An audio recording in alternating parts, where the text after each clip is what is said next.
नमस्कार, news one India में आप सभी का स्वागत है और मैं हूं आपके साथ प्रभा जोशी। हम सबके प्रभु श्री राम 22 जनवरी को अपने नए घर में प्रवेश करने जा रहे हैं, जिसके लिए सारी तैयारियां पूरी कर ली गई है। अयोध्या समेत दुनिया की निगाहें राजा राम के नए भवन पर है, जब भगवान राम की प्राण प्रतिष्ठा की जाएगी। इस दिन को हर राम भक्त उत्सव के रूप में मनाएगा। असल मायने में देखा जाए तो भारतवासियों के लिए एक बार फिर से दीपावली मनाने का अवसर होगा। आज पूरी अयोध्या को भगवामय कर दिया गया है और सनातन का धर्म ध्वजा आसमान को चूम रहा है। तो 22 जनवरी के लिए अयोध्या को भव्य तरीके से सजाया और संवारा जा रहा है। 22 जनवरी को प्रभु श्री राम अपने नए भवन में प्रवेश करेंगे, विराजमान होंगे। और उसके लिए आपको बताते चले कि योगी सरकार की ओर से भी लगातार तैयारियां जो है वो जोरों शोरों से की जा रही है। लगातार बैठकों का दौर भी शुरू है। कल अयोध्या में भी बीजेपी के तमाम बड़े पदाधिकारी मौजूद रहे और अयोध्या दर्शन को लेकर भी रणनीति बनाई गई। वहीं आज भी लखनऊ में बैठक हो रही है और साथ ही आपको बताते चले कि मुख्यमंत्री योगी आदित्यनाथ स्वयं मोर्चे पर डटे हुए हैं। तो तैयारियां अयोध्या में अब जोरों पर है। अयोध्या को पूरी तरीके से बदल दिया गया है। अयोध्या की तस्वीर और तकदीर अब दोनों बदल रही है और उन तस्वीरों से भी साफ तौर पर समझा जा सकता है कि अयोध्या की जो तस्वीर है वो कितनी बदल चुकी है। और राम भक्तों में अब लगातार उत्सव देखने को मिल रहा है। 22 जनवरी का इंतजार अभी सभी को है कि 22 जनवरी कब आए और कब प्रभु श्री राम अपने स्थान पर विराजमान होंगे।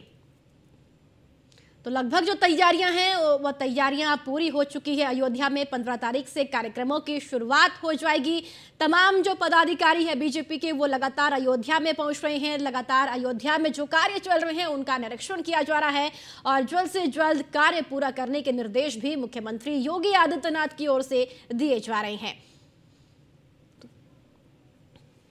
और चलिए सीधे अयोध्या का रुख करेंगे, जहां हमारी संवाददाता दीपिका ओझा हमारे साथ जुड़ चुकी है। दीपिका, अगर मंदिर की बात की जाए तो कितना कुछ कार्य पूरा हो चुका है, कितना कार्य अभी फिलहाल बचा हुआ है और कार्य अभी किस प्रगति से चल रहा है अयोध्या में? बिल्कुल आपको बता दें प्रभा कि अगर कार्य की बात करें मंदिर में तो मंदिर का कार्य लगभग पहले ही पूरा हो चुका था। आखिरी दौर का काम चल रहा है, यानी कि जो हल्की बहुत जो कमियां रह गई हैं, चाहे बात फिनिशिंग की करें, इन सब चीज़ों को लेकर आखिरी दौर की तैयारियां की जा रही हैं। क्योंकि देखिए प्राण प्रतिष्ठा 22 तारीख को है, लेकिन जो असल कार्यक्रमों की शुरुआत हो जाएगी वो 16 जनवरी से हो जाएगी। ऐसे में जो मंदिर की बात अगर हम करते हैं तो 16 जनवरी से हमें मंदिर उस स्थिति में चाहिए कि पूरी तरह से जो गर्भगृह के प्रथम तल की बात करते हैं तो वो तैयार होना चाहिए, और जो कि तैयार लगभग हो चुका है। क्योंकि देखिए बात अगर 16 जनवरी से प्राण प्रतिष्ठा के कार्यक्रमों की एक तरफ शुरुआत हो रही है, तो वहीं दूसरी ओर 12 जनवरी यानी कि कल का दिन बेहद कल से बहुत खास होने वाला है। क्योंकि कल से ही यहाँ पर साधु संतों का आवागमन शुरू हो जाएगा। बड़े स्तर पर यहाँ पर रामकथा का भी आयोजन किया जा रहा है और ऐसे में सभी तैयारियों को लगभग अंतिम रूप देने का जो काम चल रहा था वो भी लगभग पूरा हो चुका है।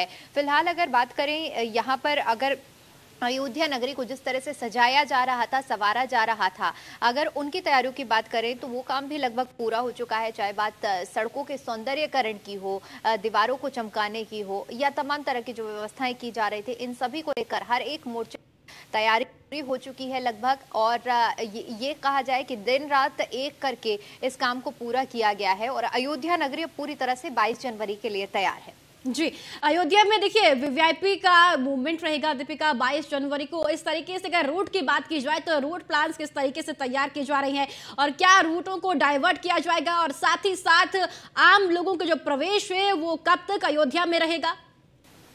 आवाज ही नहीं आ रही।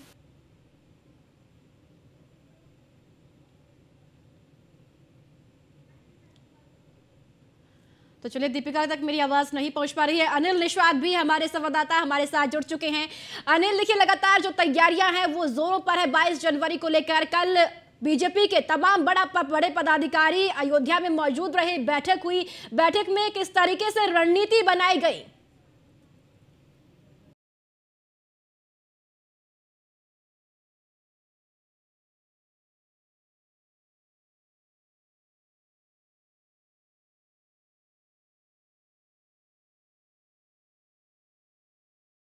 इसके बाद 22 जनवरी के बाद जो भी श्रद्धालु आएंगे उनके लिए व्यवस्थाएं किस तरीके से, उनको किस तरह से सुगम दर्शन कराया जाए, उनको यातायात की सुविधा ना हो, उनको रुकने की सुविधा ना हो, इन सभी बातों पर चर्चा हुई और इस पर मंथन हुआ करते उनको व्यवस्थाएं दी जाए, किसी भी प्रकार की श्रद्धालु उनको दिक्कत ना हो। इसलिए वो टोलीवार जो है भाजपा ने एक टोली तय की है, टोलीवार जो है वो भाजपा के कार्यकर्ता अलग कर उनकी सेवा करेंगे, मंदिरों में दर्शन कराएंगे, होटलों में व्यवस्थाएं करेंगे। इन सारी चीजों पर कल जो है मंथन किया गया। जी जी, अनिल, अगर रूट प्लान्स की बात की जाए तो रूट को किस तरीके से प्लान पुलिस प्रशासन और ट्रैफिक पुलिस की ओर से किया जा रहा है, क्योंकि मूवमेंट रहेगा वीआईपी वीवीआईपी का, तो कैसे रूटों को डाइवर्ट किया जाएगा, इसकी भी जानकारी दीजिए।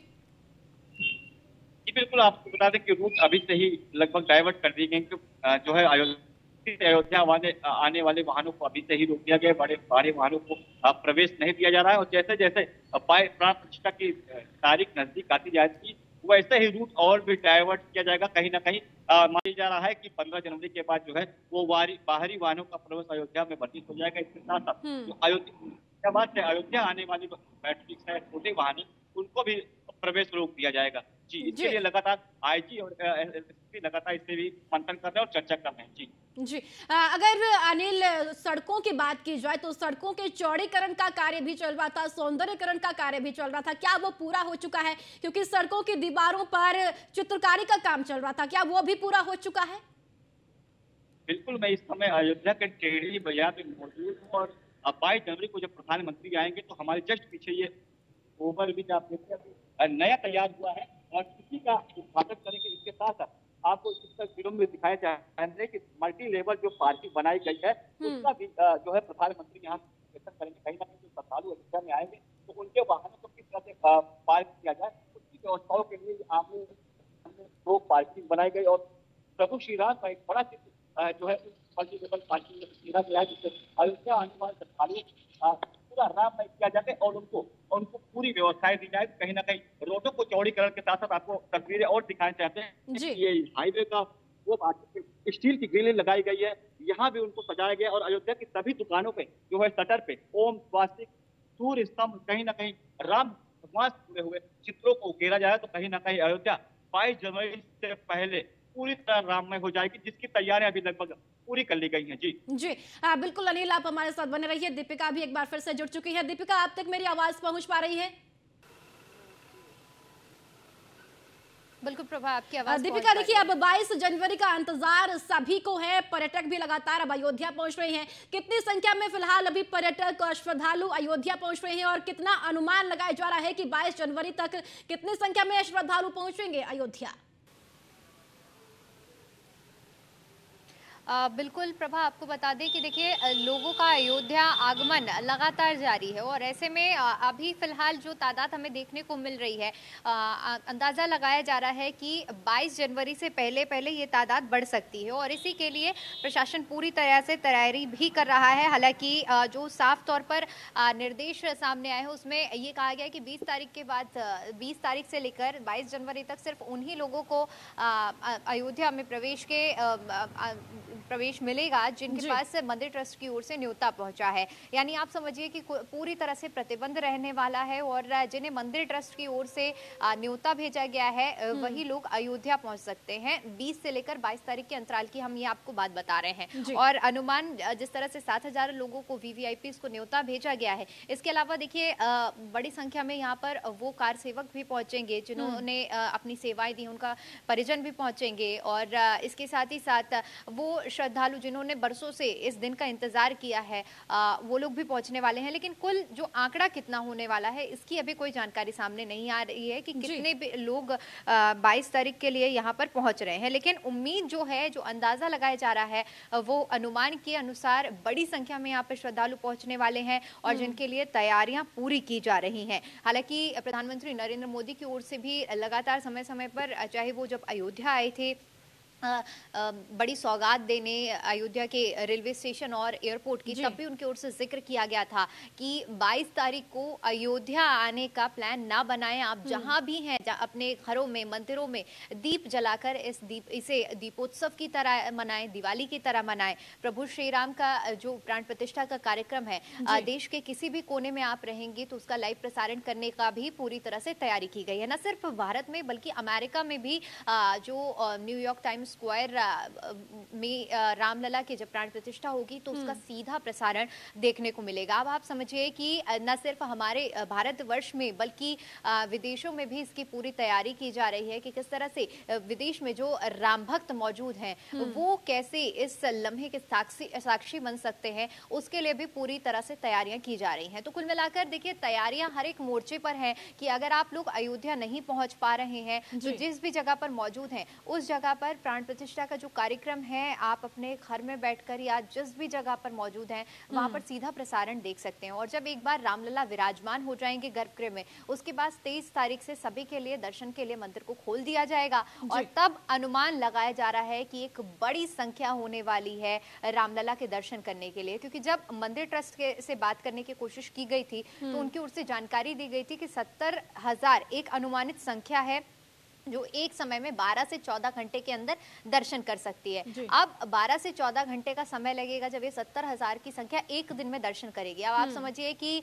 जब 70,000 लोग एक दिन में दर्शन करते हैं तो कितना बड़ा प्लानिंग के साथ मंदिर ट्रस्ट की ओर से तैयारी की गई है कि किसी भी तरह की कोई असुविधा ना हो और जितने लोग यहाँ पर बड़ी तादाद में पहुंच रहे हैं उन सभी को रामलला के सुचारू रूप से दर्शन हो जाए। और जो राम मंदिर का प्रांगण है वो अपने आप में ही इतना विशाल काय प्रांगण है कि आप जब गर्भगृह के लिए जाती हैं तो आपको 6 हॉल कह सकते हैं उनको पार करते हुए जाना है और उसके बाद फिर आपको रामलला के दर्शन होंगे। तो जो पूरी व्यवस्था की गई है पूरी तरह से हर तरह से तैयार है। और चाहे मंदिर ट्रस्ट की बात करें चाहे सरकार की बात करें, क्योंकि खुद सीएम योगी आदित्यनाथ अयोध्या नगरी पहुंचे थे और उनके साथ मुख्य सचिव दुर्गा शंकर मिश्र भी उस वक्त मौजूद थे। तमाम तरह के दिशा निर्देश भी उनकी ओर से दिए गए हैं। चाहे स्कूलों को बंद करने की बात कही गई है 22 तारीख को, शराब की दुकानों की बंदी रहने वाली है। इसके अलावा क्योंकि ये बेहद अपने आप में बड़ा कार्यक्रम है, यूपी के लिहाज से भी बहुत बड़ा और अहम रहने वाला है, तो ऐसे में वहां के लिहाज से भी उत्तर प्रदेश सरकार पूरी तरह से तैयार करी हो रही है। और 22 तारीख को पूरे उत्तर प्रदेश में इसके सीधा प्रसारण की तैयारियां की गई हैं। हमारे साथ कुछ अयोध्या वासी भी मौजूद हैं, ये बातचीत करते हैं। आप अयोध्या में कितने साल से रह रहे हैं? करीब 15 साल से। अब क्योंकि 15 सालों का आपका अनुभव है अयोध्या नगरी में, ऐसे में कितना बदलाव आपने खुद महसूस किया है? जितना जमीन और आसमान का बदलाव होता है, आप ये मानिए कि हमको लग रहा है कि त्रेता युग में फिर से वापस आ गए। 22 जनवरी के लिए क्या कल्पना करते हैं और कैसा अनुभव है? 22 जनवरी को यहाँ पे भारी उल्लास है लोगों में और एक तरीके से पर्व मनाया जा रहा है, मेला के तौर पे।